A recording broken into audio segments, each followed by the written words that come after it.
Let's see how we can install Tkinter in Python. If you are on Mac or Linux, open your terminal. If you are on Windows, press Windows key and type cmd.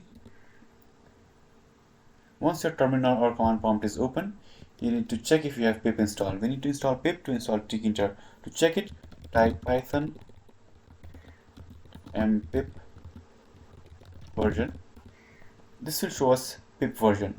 If you see something like this, that means that pip is installed, and now you can install Tkinter. If pip is not installed, first let's install pip.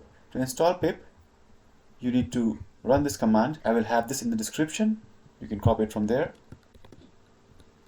Let's run this, and this will download the pip installer for us. And once this is downloaded, you need to run it using Python, and this will install pip for us.